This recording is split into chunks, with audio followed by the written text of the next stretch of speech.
Apparently, my mic was muted, and I did not realize that. Welcome to the final episode of 2023 of the Sharp Side of Paranormal. I am your host, Cody. I want to thank everybody for such an amazing year. Um, yeah, we are going to have a fun show today. Um, First, we're going to talk about the paranormal drama with the tea, Long Island iced tea, of what's been going on in the paranormal world this week. And then we are going to have my good friends Leah and Mike with L&M Paranormal. Um, and I am excited to have them here today because they are debuting a video exclusively on here. I feel so humble. Um, uh, I'm sorry. I'm watching Mike down there in the little corner, and he was distracting me. Um, so, now Leah. They are going to be exclusively debuting a video that of some evidence they caught at a residential case. They do have the homeowner's permission to show that. But yeah, so before we dive into L&M Paranormal, I'm pretty sure you have all seen the uh, drama that has been going on in the paranormal community. A fraud has been made public. So there is a para celebrity by the name of Corbin Bentley. He is from South Bend, Indiana. He has been busted for not only um, not giving refunds, so withholding money from people that were owed refunds. He was in charge of the investigations at the Birdsell Mansion in South Bend. Um, he has faked evidence. He has there's some glitching going on Leah and Mike's camera down there.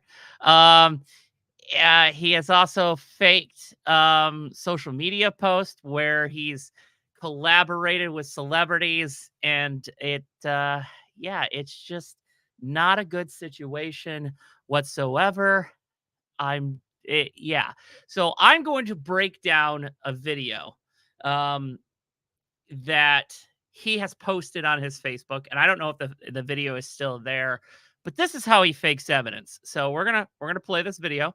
We're gonna break it down. So here we go. The beast for about 2 hours now. It's making all that noise. Is not doing nothing. You hurt people. You come through. You never show yourself. Do something. Whoa, so watch this. Okay. Something. Oh okay. My fucking God. So something walks from the left to the right. Okay. Oh my so here God. we go. Bro, no, I'm so fucking scared. Yeah. Okay. So just so you guys fucking know, nobody's in this fucking room. Okay. So he immediately goes in and looks to the left. And he's watching the left. It is so cold right now. If you see something go from nobody's the left in this to the right, room. It's just an you would extra go bathroom. Immediately to the right. X. He went to the left. Oh, so whoever I'm so actually fucking scared. went past the door. I am so scared. Out. This is all fake. So scared. I can't believe I just caught that. You didn't catch anything. Oh my fucking God. The only thing we caught is your oh fake my fucking evidence. God. Oh my fucking God, bro. Bro, this man. X. This is ridiculous. Damn, boy, I've been calling you. Bro, I just caught a fucking shadow downstairs, bro. Yeah, no, you didn't. You hear me screaming for you? Bruh. You didn't catch a shadow at all. Come here, bro. Right downstairs.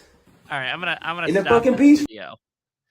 So what he does is he immediately, like I said, goes to the left. Now, if you see something go from the left to the right and you're going to investigate it, you would go to the right to see if you can catch.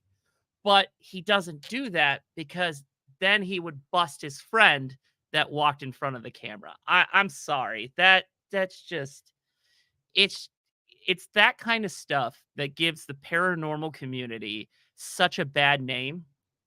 And that's why we have people like Zach Bagans that are experts in the field. And Leah and Mike are laughing at that because they know my disdain for Zach Bagans. But yeah, no. So not only does he fake evidence, he does all these posts like he's in this house in LA. I mean, this has nothing to do with the paranormal. He's just bragging. There's a photo of him in front of a Lamborghini, and like, okay, cool. You're still not a celebrity. You're not. Okay. Anybody can do it. Like, I photoshopped me in front of a SpaceX rocket because Elon Musk gave me that SpaceX rocket. It is now my rocket, and I'm going to be the first paranormal investigator on Uranus. So, yes, no, it's just that kind of stuff is annoying. So he's in charge. I don't know if he's still in charge, but he was in charge of the investigations at the Birdsell Mansion, and he so teams asked for refunds because for the longest time, everybody was under the assumption that there are restrooms there. There are not.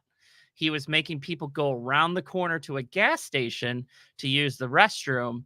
And this is not in a nice area of South Bend. Okay. There are people getting shot, there are drug deals going on. It's not a very nice area. So he's having these teams go that. So now teams are trying to cancel and get refunds. He's refusing to give refunds. There are teams that there were double bookings. There were people that went with, you can investigate with a para celebrity, and he would only allow them in like 2 or 3 of the rooms. And then he would only investigate with them for like 2 hours and then lock himself with his posse in a room. And these people are like, we're just stuck here doing this. And it's just not right. It's not right at all. So, a lot of people have been getting refunds. A lot of people have been getting free investigations. The Bio Mansion, old college or old hospital on College Hill. Shout out to their owners for stepping up and offering to make it right when it's not their responsibility. Austin Maynard, who owns several locations, has also stepped up and has offered free investigations and has actually helped refund people. So we got to give a shout out to that. So there is some positivity to this story, which is good, but they shouldn't have to do that. I'm sorry, but and then people are saying, well, this is bullying and this is cancel culture. No, this is calling people out for horrible actions. They need to be removed from the paranormal community. And I have no sympathy for him whatsoever. Like, you know, and he wants to go around saying, oh, it was a manager that did all this. It was my manager. But okay, then what's the manager's name? There is no manager. It was him. So I'm going to get off my high horse and we're going to go talk to the real reason we're here, Leah and Mike from L&M Paranormal. I'm going to show you. They sent me this video. Mike sent me this video. He's like, Cody, I need you to watch this video. I need you to stop what you're doing and watch this video. And I was literally like, what the fuck? Like, no joke. I saw this and I'm like, holy crap. So here it is. This is an exclusive. This is going to be first time the public actually sees this video. So here we go.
What was that? What was that? And let's bring them on. What was that? I don't know. When we saw that, I kind of froze and I was like, "Oh my god, I need somebody to see this, make sure I'm not crazy." I mean, you are crazy, but it's Yeah, okay. I mean that's a given. So that's why I have to send it to like-minded individuals like yourself. So I am certainly crazy. That is 100% true. I saw that video and like my jaw was on the floor.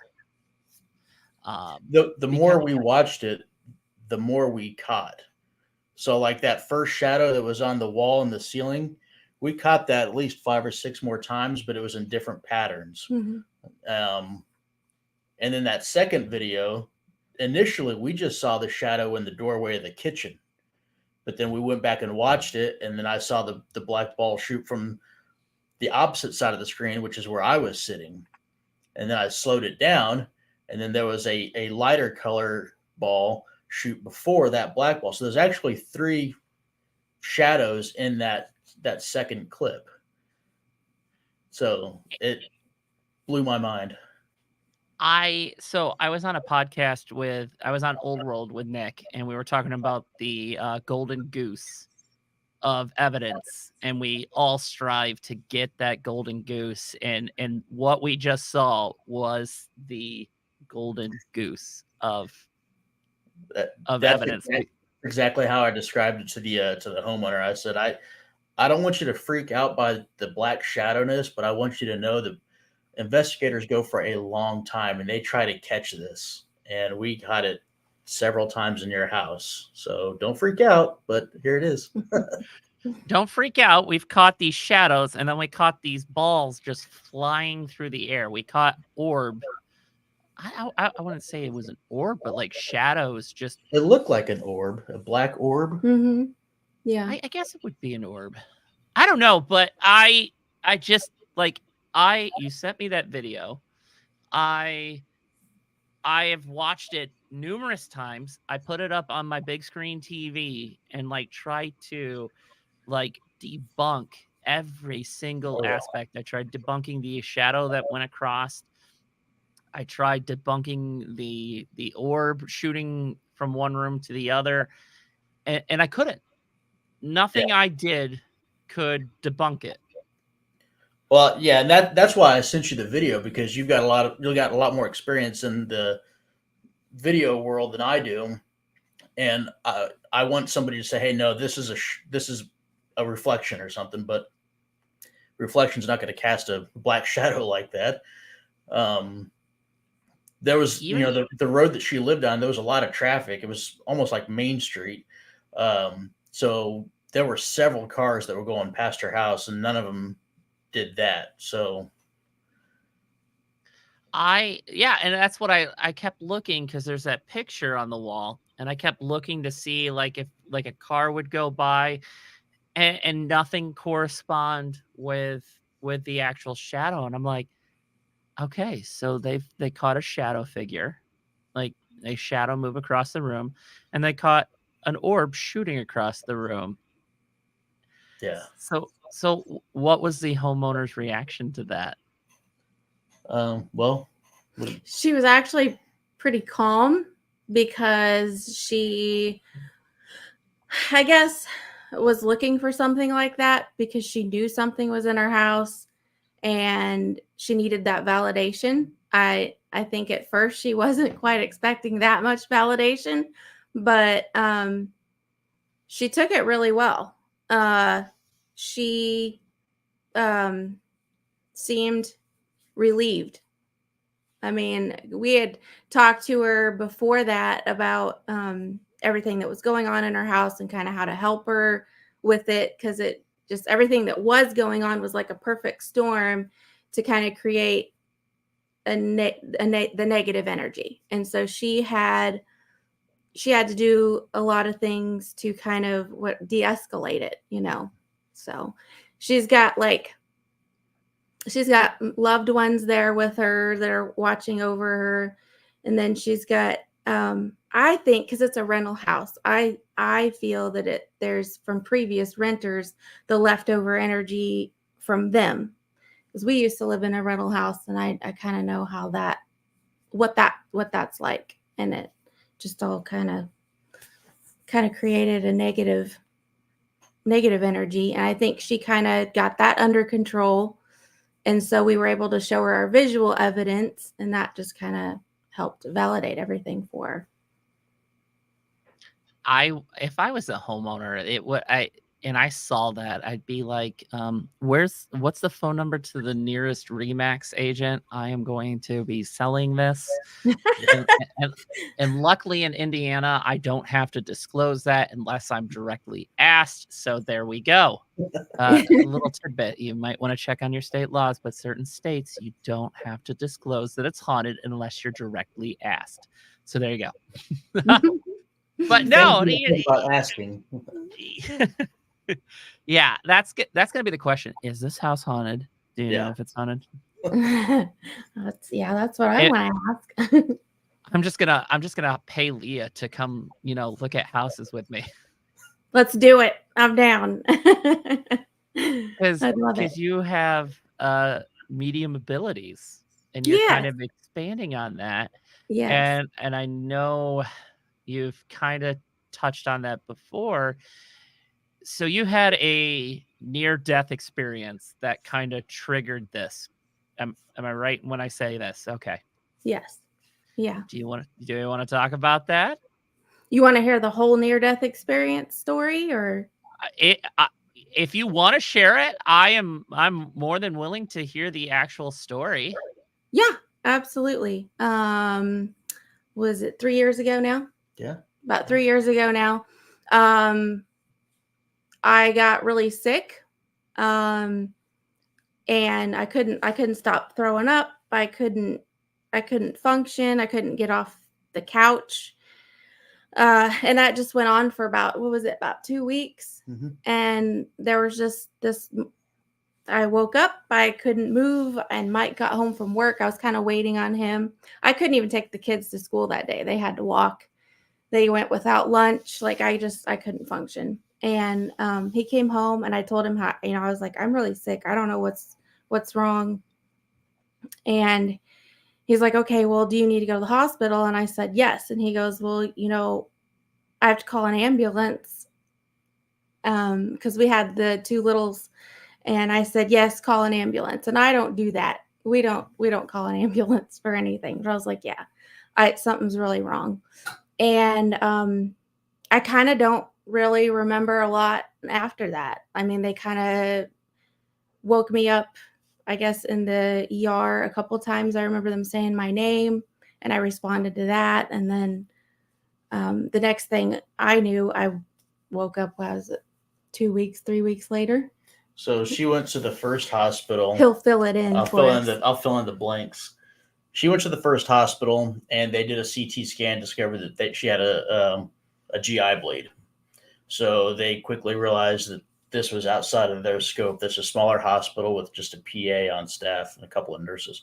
So they quickly transported her to the closest larger hospital, which is about 20 minutes away. As soon as she got there, she wasn't there 2 minutes, and then she coded. And for anybody that's watching, when you code, that means your heart stops. You're dead.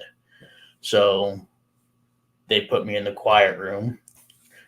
I work on an ambulance, so I know all the ins and outs of all this stuff. I hear all the lingo and everything that's going on, so I know what's going on. They put me in the quiet room, and I'm in there for about 15 minutes before they come back and get me. So they said that they got her back after 7 minutes. I was able to go back there and see her. They kind of told me what was going on, what they thought, which was a whole lot of nothing. They said they were going to rush her into surgery to figure out this GI bleed. Okay, cool.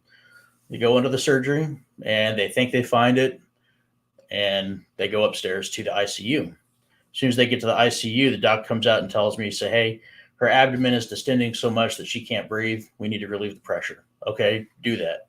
So he walks the 30 feet back to the ICU room, and she codes again. And this time she's down for 8 minutes. 8 minutes, I believe. Long story short, she ended up having 2 aortic aneurysm ruptures.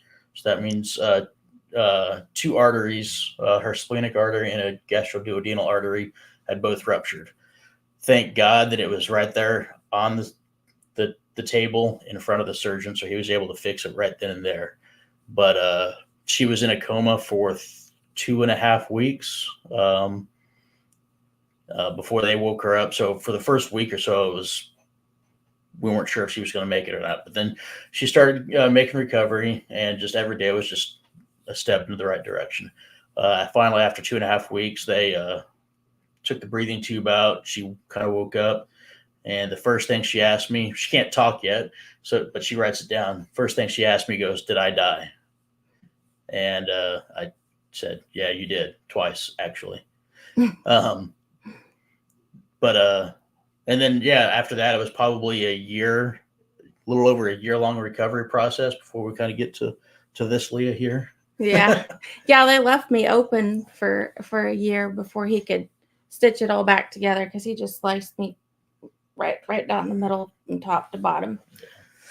And it was all so swollen. It took a while for that to all go down and heal before he could patch it all back together. But what I remember is the typical, it was dark, and then it was light, and I was above my body, and I could see the nurses, the doctors, all the lights, the chaos, the blood slicing me open, the blood. It was like, it just went everywhere. But at the same time, I'm seeing my body. I can see Mike in the waiting room, and he's obviously he's upset, and I want to comfort him, but I can't. And I can see my mom too, and she was in another. Yeah, she was in the bathroom. Yeah. So I could see everybody all at the same time. And then it was dark again, and I felt like I was being tortured by these beings, these black things, and they were not nice. And it was like the saddest, most depressing, most hurtful thing ever, and I couldn't get away from them. And I felt like I knew some of these people, which I thought was really, I've been thinking about that a lot. It was weird. And then like I wanted to give up. Like it was just the most despair I've ever been in. And I didn't. And then there was Jesus. He was right behind me, and he put his hand on my arm, because I could see my arm.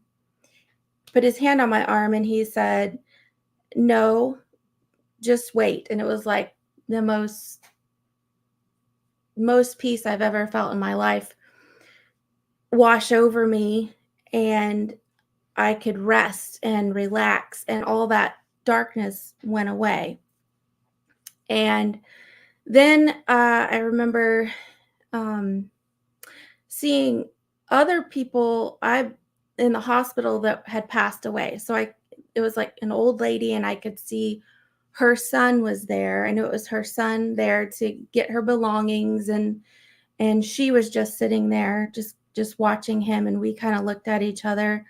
And then I could hear people praying for me, and those were people that I knew, and some people I didn't know, but they were prayers for me. And I could hear worship music, and then I woke up and asked him, "Did I die?" That and for people that now Mike and I know this because I mean we're both EMTs. So when you have an aneurysm like that, the mortality rate is like the mid 90s. If you're outside of a hospital, it's mid 90s that die. You have to, and even in hospital, it's still a very high mortality rate when you have a rupture like that. So Leah is extremely lucky to be sitting here today, and clearly God has given her a purpose for coming back. Clearly. And that story, like I heard a truncated version of it prior, but I never heard the whole story like that, and it just blows my mind. Like, It's a big story to unpack in a small setting. It's kind of, we still talking about it a lot amongst ourselves, just kind of because it's a lot to wrap your head around, but on both sides, it's just, there's just so much that happened, and then how she came out of it and the journey from there to where she is now is just, it's a lot. So it's not a one conversation story. no, it's certainly not. But now she has been given a gift, or at least her experience enhanced a gift that was dormant. Yeah, I think that's a good way to put it. Yeah, I agree. And now she is using it to help others in need. Yeah. And that's cool, because now, like, this has been a big year for you guys. Like, Yeah. I mean, you guys have been posting it, and I've got it pulled up. I got your Facebook pulled up. Yeah, I look back on 2023. You're trademarked and have an LLC. You guys sold out your first ever event at Old Abilene Town. Like, you guys are having like a banner year. Like, you guys, you went to Missouri State Penitentiary, and I know the stories before that you told me, your experiences there, which I'm going to ask you on here in a little bit about your experiences at Missouri State Penitentiary. Like, you guys are just having an awesome year.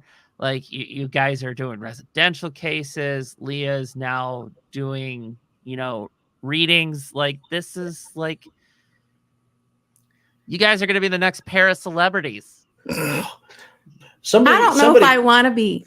Somebody called us famous on one of our pictures the other day, and I was like, wow, is that what this feels like? Is this famous? all three likes. I'm an influencer now. Where's the money? Yeah, right? Exactly. Yeah. Where's my jet? Yeah. Your rocket. You need a rocket. No, this has been a huge year for us. But the biggest thing is we're just having fun with this. And when it stops being fun for us, that's when we'll quit. But I don't see that in the future. We're going to have slower years, sure. But right now we're on a roller coaster, and we're enjoying this, and we're getting ready to looking forward to 24 to see what they have in store. Things are already starting to line up for us. And for the first 3-4 months, it's looking really exciting. And you guys are going to come to Indiana. Yes. Oh, yes. Yes. And you're going to investigate with me and Nick. Yes. And we have a big investigation. We just got to figure out where. There's plenty of, I mean, the old Monroe, or the Monroe House. There's the old Blackburn County. Yeah. Monroe House is always a fun one. And just so you guys know, because I know you probably noticed, I keep looking over here. So StreamYard, you can't, because of TikTok, you can't stream from StreamYard right to TikTok, which is weird. I don't know why. But I got TikTok Studio running on my computer over here. I've got 2 computers running, and I've got a screen pulled up in StreamYard that's broadcasting this stream right to TikTok. So, oh wow, I keep looking because I'm getting comments on the TikTok, and people are watching on TikTok. People are watching on Twitch, YouTube, and Facebook. So we're broadcasting to 4 different places, which is really cool. And people are commenting over here. Like, I wouldn't be able to either. That it's just so crazy, her story. So yeah, that was definitely. I just feel really blessed, honestly. I feel like I found a purpose. Like, I know that being a mom and a wife and everything that I've done there and do is a purpose, and it's important, but I feel like this is like another purpose, like a big one, and I take it very seriously. Yeah, your identity is not just as a wife and a mom. It's more than just that. Yeah. Yeah. I had the same conversation with my wife. You're more than just my wife. You're more than just our kid's mom. Like, you're more than that. Sometimes though, sometimes we lose that and we don't feel it. And so it's and I felt that for quite a while. I'm like, I know this is important, but this definitely is a big purpose. And I feel really blessed to be able to do it. And the community has been like great, accepting us and helping us, and we've just met, the right people. It's been awesome. Yeah, and you're now the resident team at Old Abilene. Yeah. That's so neat that they wanted us to do that. We feel really honored that they were like, yes, you take over this and do this for us. And now you guys are you sold out your first event. So at Old Abilene, you were just like, all right, let's host an event, and then boom, you Yeah. guys you sold it. So what was your reaction when you realized that your first event was sold out?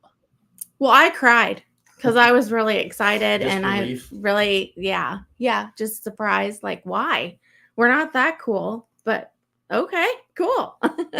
Clearly, I beg to differ, but Well, it was really neat because, and I won't name names, but there's another mansion in town that has a ghost investigations, paranormal investigations going on there, and they had a big celebrity ghost hunt that same night, and we outsold them.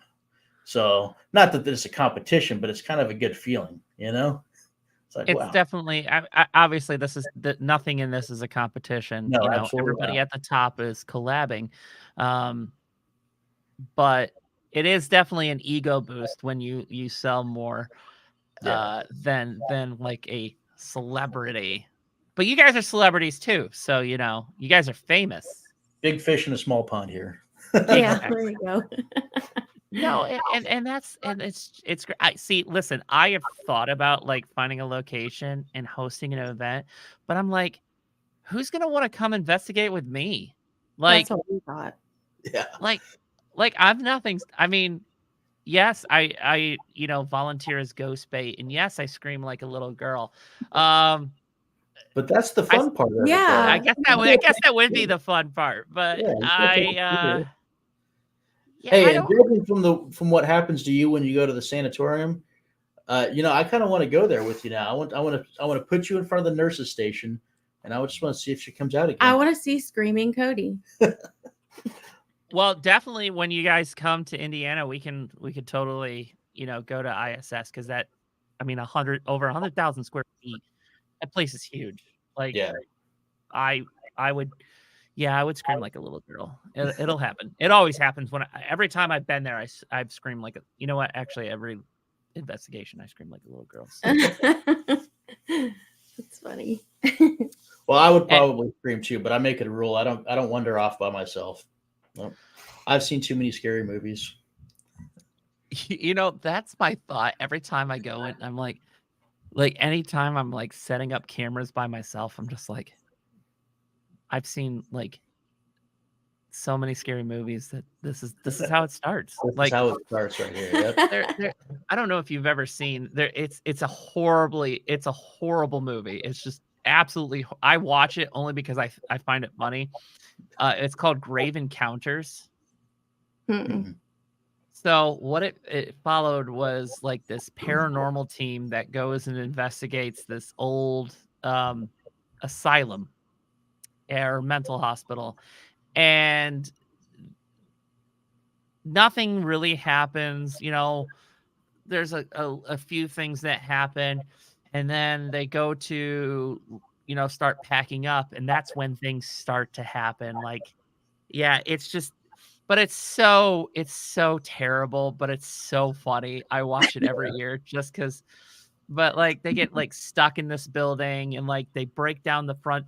They had locked themselves in. They like had somebody chain the doors on the outside, and they bust the door open, and it just instead of leading to the outside, it leads to more of the hospital. Oh my And like the god. hospital keeps like changing around as like a maze. It's just it's so terrible, but it's so funny. And I watch it every year, and Taylor's like, "Why do you watch this?" And I'm like, "'Cause it's funny." We'll But have to check that one out actually now. Yeah. but I think I think Amazon's got it, and it's, like, free. So, So 'cause it's just that terrible. that bad. But, like, the poor guy that, like, that first gets, like, messed with, he's the guy that's picking up all the cameras. It's the tech guy. So, it's just like, "Yeah, I know, Mike, we're screwed."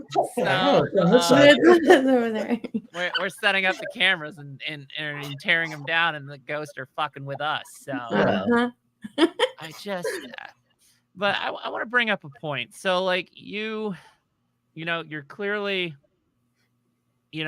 given a gift, from a higher power. Obviously there's a reason, you're still here. But there's a lot of Christians that think what you do is very taboo.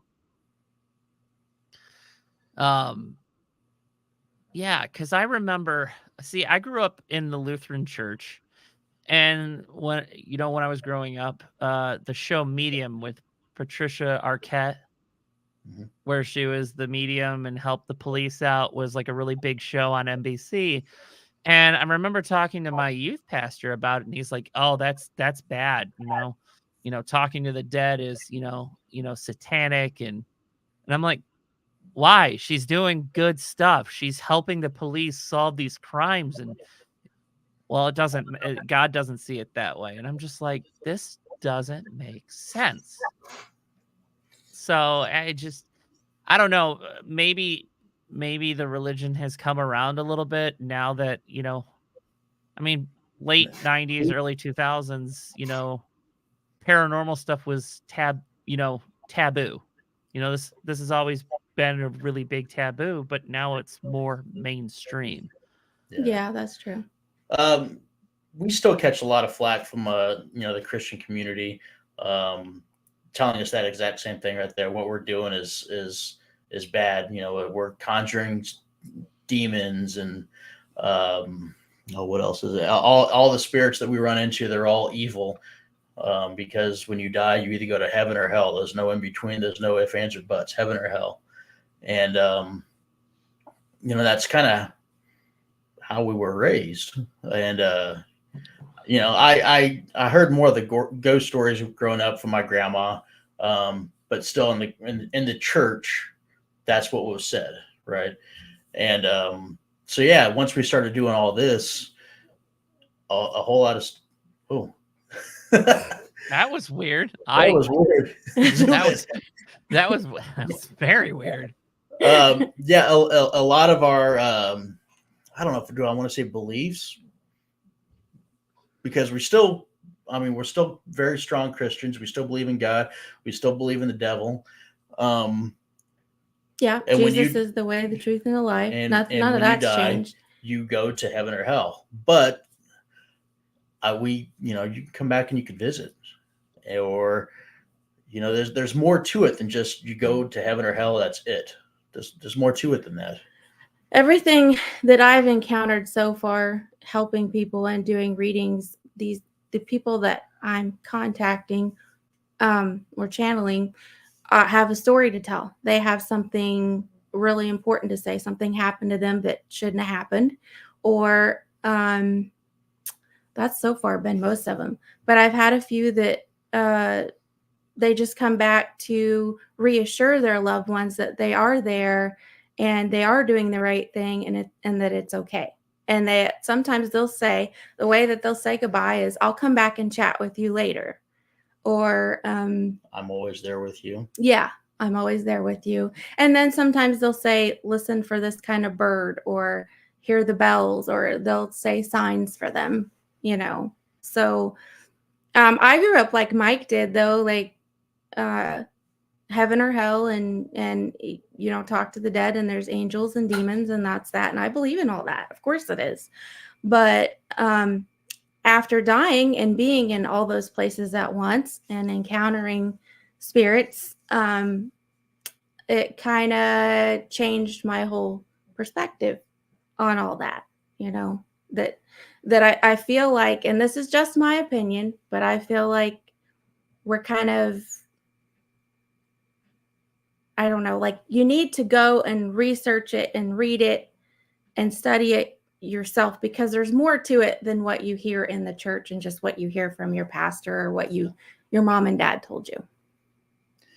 And we'll be clear that nothing what we do is conjuring. You know, we're not doing seances, we're not playing with Ouija boards. All we're doing are talking to the spirits that's already there. If there's nobody there, there's nobody there. And that's happened. You know, we go to talk to some people and there's nobody there. Yeah.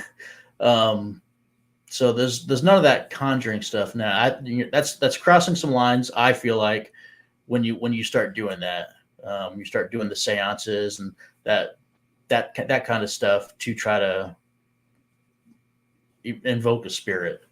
That's not what we do. And we won't have any part of all that kind of stuff. So yeah. And I agree with you. I've had some conversations with some good friends of mine that, I mean, they believe that if there's a spirit here, it's clearly a demon, because it's either heaven or hell. There's no purgatory. There's nothing like that. And then I've had some of my wife's friends actually delete me off Facebook because they're like, well, in the Bible it says, you know, talking to spirits is bad. So, and I'm like, is it though? Is it? First off, I have no idea. I have no idea what they're talking about. I don't remember that in the Bible. I'm like, okay, all right, whatever. I'm at no loss. Okay, because like people can have their own opinions, but that doesn't mean that I'm right. It doesn't mean that they're right. You know, we all got these. Not to turn this into a huge religious discussion. I only brought it up just because, you know, your experiences and everything. But like, we could all be doing this wrong. We could all be interpreting the Bible wrong, and then we have to, you know, go to heaven or hell or wherever and explain to our maker like our choices. Like, you know, I could read a passage in the Bible and take it as one thing, and you can take it as a completely different thing. So it's just, you know, my thing is I try to do right and I try to do good, and if that's not good enough for my maker, well, then I've clearly failed. So, but not to turn it into a huge religious conversation. Well, it's hard to not talk religion in this community. Everybody, you know, this is all about, you know, religion. Depending on where you come from, we've met so many people who are just all over the place when it comes to religion. I haven't met any other Christian teams. I'm sure that they're out there. So if they are, reach out to us. We'd love to pick your brain. But I think the biggest thing that we've gotten out of all this is, you know, God told us to love everybody. You know, judging it is His job. You know, so we're not going to judge people on their religions, but we're going to love you, and I mean, we'll investigate with you. We'll talk with you. We'll hang out with you. You know, your religion is your religion. It's not my job to judge you based on it. That's God's job, and you know that's where we're at. I totally agree with that. Like, it's not my job to tell you what you're doing is, you know, right or wrong. So, kind of switch gears here. I brought it up. Missouri State Penitentiary. Yeah. That place is so awesome. I love going there. I could go there every day and have a different Isn't that where experience. Mike screamed like a little girl? I could have, but I bit my lip. Literally. Yeah. That's where I got my butt grabbed. In the shower cell. In the shower cell in 3D. If you're familiar with Missouri State, 3D is where they kept all the insane prisoners. So we tell us about that. Well, this was I don't know, a year, November last year. November of 22, Mm-hmm. and this was our very first ever ghost hunt, and this is with Ghost Hunt USA, I believe. Yeah. And it was an experience. Yeah. we, Yeah. we all know that we Yeah. all know those stories. Yeah. So we went there, and I don't know what I was expecting. I had my backpack, and because I've seen so many scary movies, I had 13 flashlights with me in my backpack.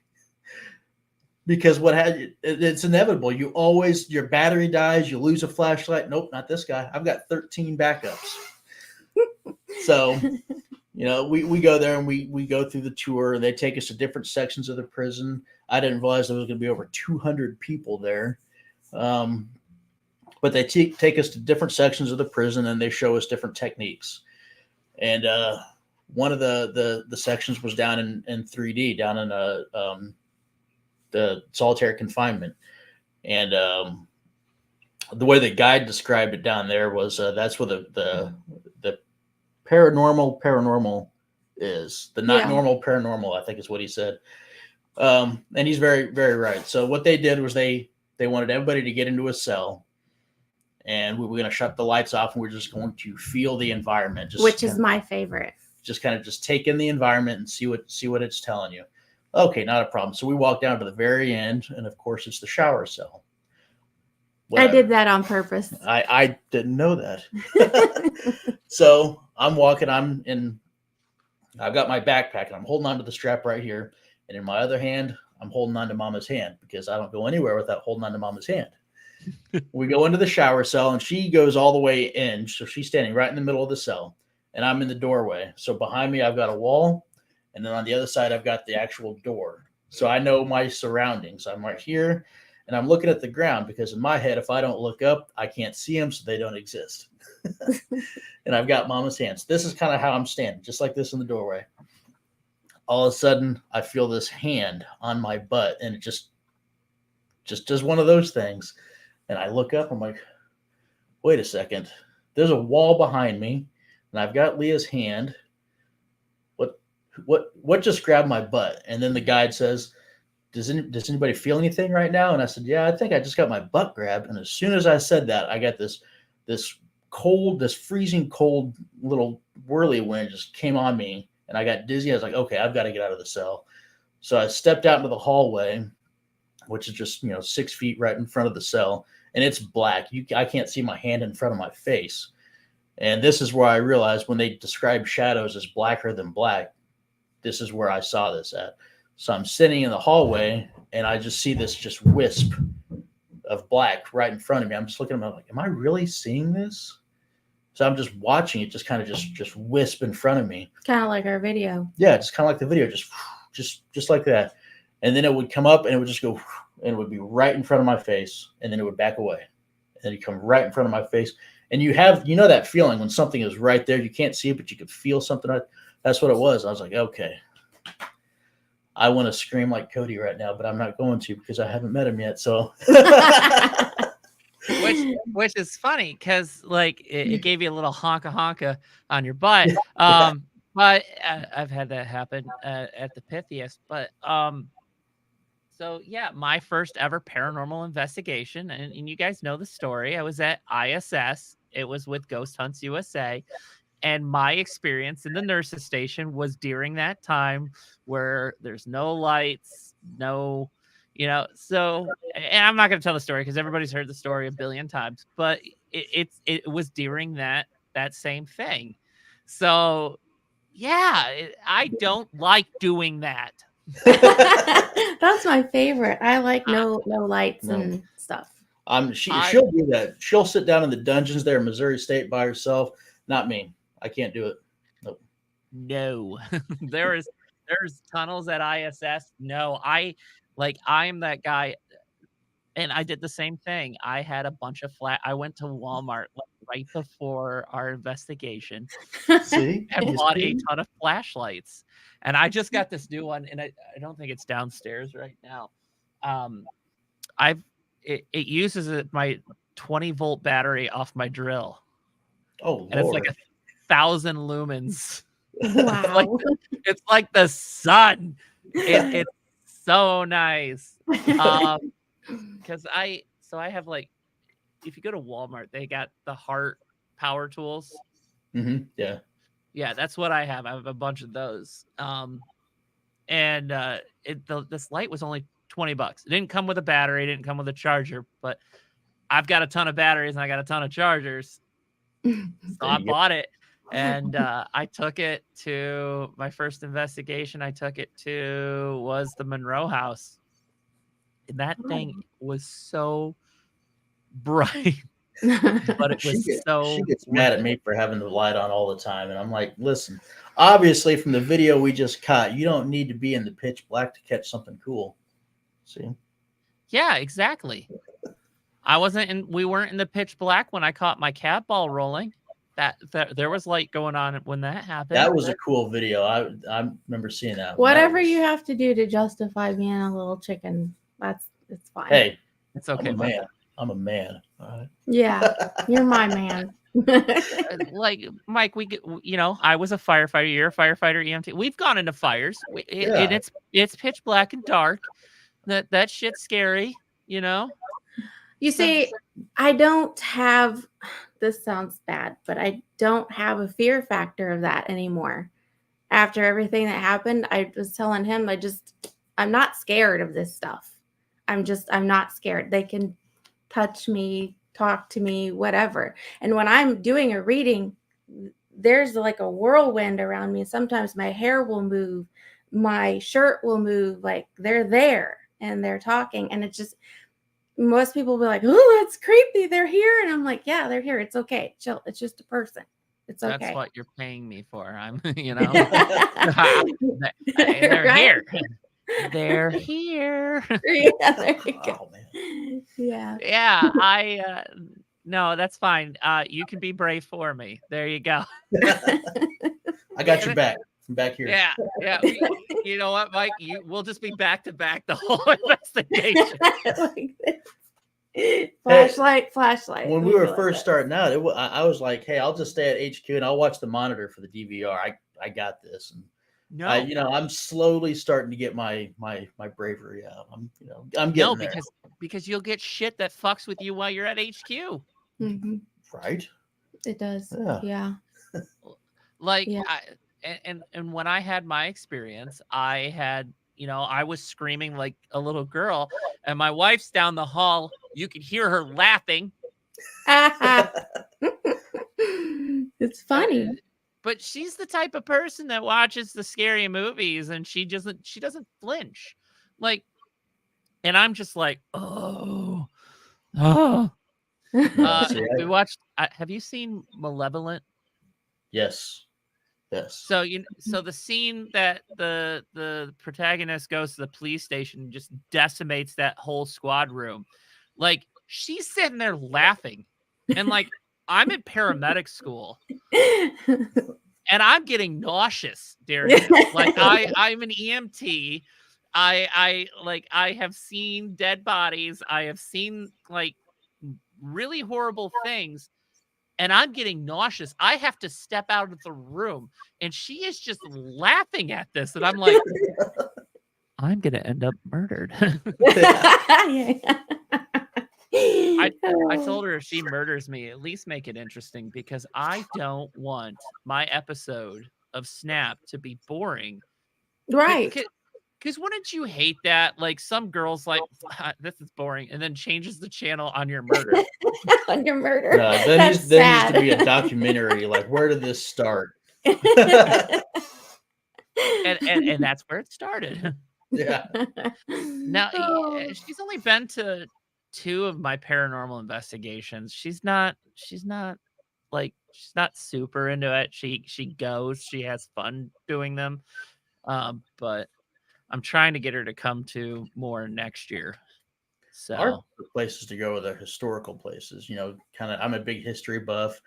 And that's what we like to go do, the historical houses, and kind of hear the story, document it. And, I think one of my favorite things that we did was when we did our return to Missouri State, mm-hmm. and we were in was it A-Hall? Mhm. And we put the flashlights out. Oh yeah. And we walked across the plank, went to the other side of A-Hall, and whoever was in that cell was turning on the flashlight. When we were walking past the cells, I got a feeling somebody was in there. So I was like, okay, let's put the flashlight in here. I think somebody's in here. He's in here. So then we asked them if they wanted to hear some music, and we played Johnny Cash. Yep. And the flashlight would go. It was pulsating to the beat of Johnny Cash, of Walk the Line. Yeah. And I thought that was a That's- really neat experience. I wanted to put that on my video on YouTube, but because it was Johnny Cash on there, it wouldn't let me. So Yeah. That's lame. yeah. Stupid copyright laws. I don't know. Ruins it. Ruins all the good stuff. Can it claim fair use for educational purposes? Right? It's science. It was It's- an experiment. Yeah. We're doing experiments. Like, It works. so you kind of hinted at it. What I mean, we're almost to the end of 2023. We are like 15 days away. Oh, You know, I know. Christmas is like in a week, Yeah. a little over a week. What are the big plans for 2024? Well, we're taking the rest of the month off. We're just going to try to relax and just kind of get geared up. And we're going to hit January running. We've got an investigation. I don't even know the name of the place. What is it? It's a frat house now, but it used to be a hospital, and then it was a nursing home before it was turned into the frat house. We're going there on the 2nd here, kind of a local place. And then let's see, and then after that we've got a residential case, a duplex. Oh yeah. We went there before and kind of just did a walk through. Definitely picked up some stuff. And so we're going to go back and investigate. We're going to do the Brown Grand Theater. Yeah. And then we're going to do you got to help me with this. We the gotta, Garnet Hotel House. And there's an Eagle Club that we're going to go and investigate here. Hopefully, if they give us the thumbs up, I think they will. We've been in contact with a couple of the patrons that go there, and they've been telling us about a lot of activities. So we're hoping that they give us the thumbs up here in the next week or so. That'll be on the book for hopefully February. And then, of course, we'll do another couple events for Old Abilene Town, and then we host private investigations there. That's one of our favorite things to do, is kind of show it off and have people interact with the spirits there. And we're gonna come investigate with you guys. Yes. There it is. I'm excited. Yes. We're gonna have to, like, we need to work out details though, dates, details, you know, all that stuff. But you know what's funny is, like, when you guys come to investigate, obviously we're gonna be investigating with Old World. That'll be the first time I've actually investigated with Old World. really, Yeah. We're excited. I mean, technically, but I wasn't there for a lot because we did that residential case together, but there wasn't much. Harry, thank you for watching. Can't wait to see Harry. you all in Old Town. he's our man. He unlocks the gates and the buildings for us. He's a regular. He knows the spirits there too. Yeah. That's always nice when you got people that are regulars, like they know the ins and outs. Yes. Howdy. So, but yeah, they have reenactments of gunfighters because Abilene was the end of the Chisholm Trail. So Old Abilene Town is a recreation of where the cowboys went after they got off the Chisholm Trail and kind of spent all the money that they earned. So what they do every Saturday is they have a recreation, a gunfight. And after the gunfight that night, that town is just buzzing. You could feel the energy in the air. And Harry's one of the gunfighters. So he gets to spend a lot of time down there. He gives us all the details of what's going on in which house. Cause there's, I don't know, 15 buildings. You know, it's a small town. The each building has got its own personality. Hi, Gary. There's your dad. Hi, Dad. Look at that. Thank you. I appreciate that. Good show. I know it's because of them. Whatever. The famous people. The famous The pair of We're celebrities. The pair of celebrities. So Oh, I man. won't take up much more of your time on a Saturday night. But you know, I am excited for you guys. Like, I have been following you guys you know, for a while.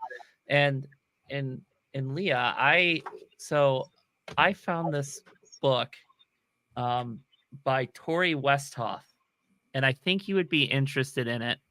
It's called We Are Melbourne Manor. I've seen that. I want that so bad. So Tori is a friend of mine. She is actually going to be on the show. She actually autographed this, but like, Aw. I don't know if you've actually seen this, but it like actually goes through all the deaths that are tied with Malvern Manor and back. Like, it's got, you know, like this last rites for Batten Tennant. Batten Tennant, you know, passed away. Here it says that at the you know, passed away at, you know, the Malvern rest home. Mhm. Oh, wow. So it actually breaks down like everybody that I need that. I love Malvern. We got to go back. Malvern. That's one of my favorite I could do a places. whole show on Malvern talking about our experiences Yeah. there. That was mind blowing. But yeah, and it breaks down resident ghost Hank or Henry, as sometimes likes to be called, is certainly one of the most of our lively spirits. This is usually contingent on the day of the week. Hank is your typical or stereotypical grumpy old man. Yeah. So, He had good so conversation. Yeah. That was the first time we'd ever had a direct conversation with the spirit, It was him. and we were able to hear him with our own ears, and it was wild. and I bought the spiral bound just because I don't know, but she is like, it's got Is it like, you know, where do I get it? I need to get it. I will send you the link. Okay. I'll send you the link because it is like, this is, and she's got another one that I'm like finishing it. She did one on Randolph County Infirmary, which is not too far from me. It's about an hour and a half away. But yeah, I like learning about the ghost. Like I'm like you, Mike. I'm a history guy. I love learning the history, and obviously most of it's tragic, but you know. Well, you get to do a better investigation if you know the history. You're not just asking, "Did you die here?" You know, you know the stories and you know the history. The same cookie cutter questions that everybody Yeah. everybody asks. But all right, Leah and Mike, I really appreciate you coming on and sharing, you know, Leah sharing your story. That takes a lot, opening up to that. And it's just, you know, it's amazing that you're still here. You know, you are a statistic. I mean, that's a rough way to put it, but you are like, you beat the odds. Go buy some lottery tickets. But you know, and now you've got a gift, whether it was dormant or it was given to you during this whole experience, and now you're using it to help people is amazing. It is absolutely amazing, and we need more people like you in this community, doing good things instead of taking advantage of people. So Lee and Mike, I appreciate it. Everybody, have a good Christmas, Hanukkah, Kwanzaa, whatever you guys celebrate. Have a happy new year. The Sharp Side of Paranormal. This is, like I said, our last show for 2023. So we're going to end with Leah and Mike, and we will be back January 6th.